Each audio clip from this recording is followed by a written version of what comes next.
The Titanic. You know the name, right? It's this epic story of luxury and tragedy, all wrapped up in a ship they called Unsinkable. But to really get what happened that night, we're not going to start with the big fancy launch. Nope, we're going to start at the end.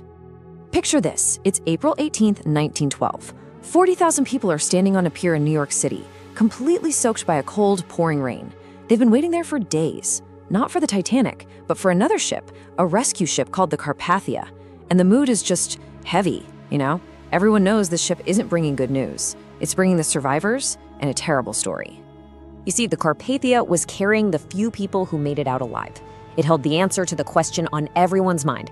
How did the world's greatest ship, this unsinkable marvel, end up at the bottom of the Atlantic? To figure that out, we have to go all the way back to the beginning. All right, so let's rewind. Let's talk about the legend itself. The RMS Titanic wasn't just a ship.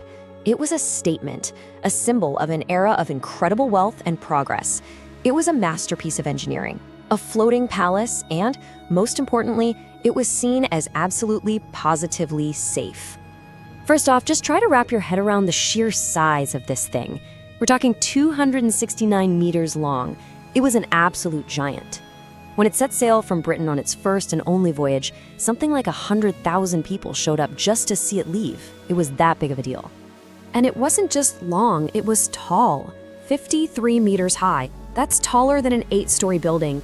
At the time, it was, hands down, the biggest moving object ever created by human hands. Just incredible. And if you think the outside was impressive, the inside was a whole other level. I mean, this was basically a 5-star hotel that could float. It had everything you could possibly imagine: grand staircases, a heated swimming pool, a gym, 4 restaurants. It even had Turkish baths.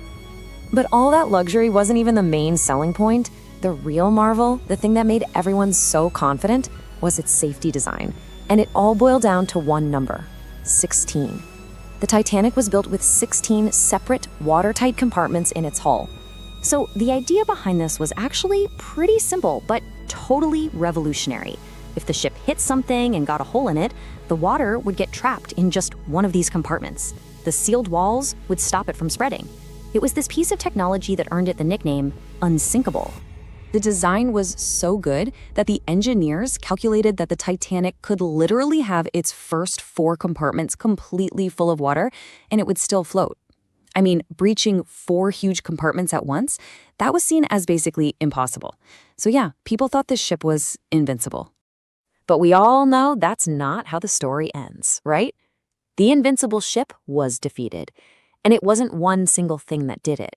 It was a whole chain of small, almost random mistakes and bits of bad luck that all lined up to create the perfect disaster. So what went wrong? Well, first, the company was in a hurry. They pushed the Titanic into service ahead of schedule. Then there was a last-minute crew change. An officer got reassigned, and he accidentally walked off the ship with a key. The key to the locker where the lookout's binoculars were kept. And to make everything worse, the ship's owner was pushing the captain to set a new speed record. So even after they got six different warnings about icebergs, they kept going, full steam ahead. So let's just recap. You've got the unsinkable ship speeding through an ice field in the middle of the night, and the guys in the crow's nest don't have binoculars.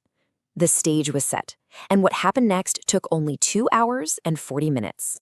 At 11:40 p.m., it happened.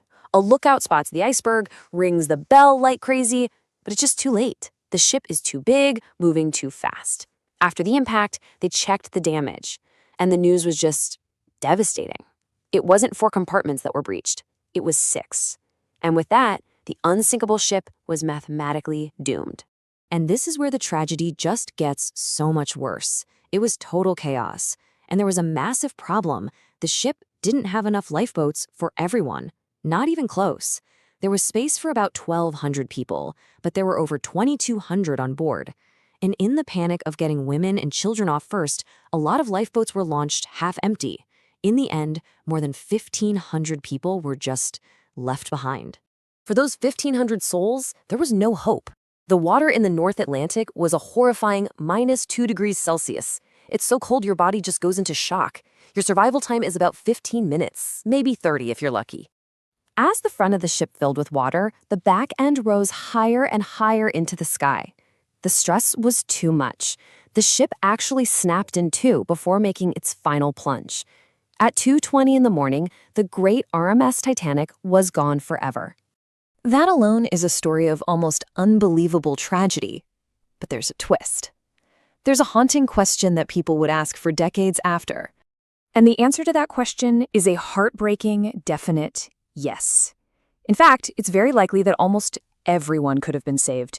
And the reason why lies with another ship, a ship that was so close it was actually watching the Titanic's final moments. So, you've got the Titanic over here, desperately sending SOS signals, firing white distress flares into the sky. And then, just 37 kilometers away, is another ship, the SS Californian. They were stopped because of the same ice field. The crew saw the flares, but, and this is the killer detail, their radio operator had already signed off and gone to bed. They thought the flares were just another ship's celebration rockets or something. They did nothing. A single, tragic misunderstanding that cost hundreds and hundreds of lives. For more than 70 years, the Titanic was lost to the world, taking one last secret with it. People always wondered, why did it sink so fast? How could a glancing blow from an iceberg cause so much damage? Finding the wreck was the only way to find the final piece of this puzzle. And then, in 1985, they found it. Oceanographer Robert Ballard and his team located the wreck almost 4 kilometers down. For the very first time, we could actually look at the evidence and see exactly what went wrong. And what they found was surprising. There wasn't some giant 100-meter gash in the side like everyone thought. The secret was in something much, much smaller. The rivets. You know, the little middle pins that basically acted as the glue holding all the ship's steel plates together? And here it is, the fatal flaw. The ship was supposed to be built with super strong steel rivets, but to save some money and speed things up, the builders used cheaper, lower quality iron rivets on parts of the bow.